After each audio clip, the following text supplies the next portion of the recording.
உறங்கி விழிக்கும் ஒவ்வொரு காலையும் என் தலையணை மீது தலையிருந்ததில்லை. குளிக்கும் வரை ஞாபகம் இருக்கும். குளித்து முடித்த பின் மறந்தே போகும். காது மடல் இன்னும் கழுவியதில்லை. சிறிது நுரையேனும் விரல் வரை பரவாமல் பல்துலக்க பயிற்சி இல்லை.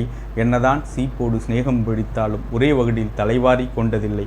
பசிக்காத மேசைக்கெல்லாம் பந்தி வைக்காமல் பசியாரி சோறுண்டதில்லை. மையுந்து பேனாவில் சிந்தாமல் மையிட்ட சேதியில்லை. இப்படி என்னுள் இத்தனை ஓட்டைகள் இருந்தபோதும் என்னுள் எப்படி நிறைந்தாய் எந்தன் தமிழே என்று நம் தமிழையும் நம் தமிழ் அன்னையும் வணங்குகிறேன்.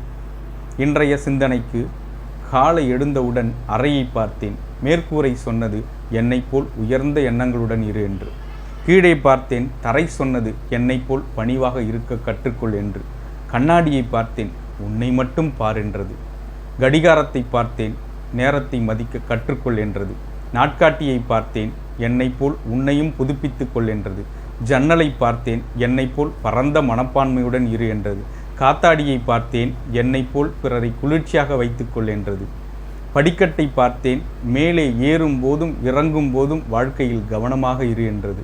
இதற்கெல்லாம் என்ன பெயர் என்று கேட்டேன். இதுதான் வாழ்க்கை பாடம், அறையினுள் கற்பது இப்படி என்று.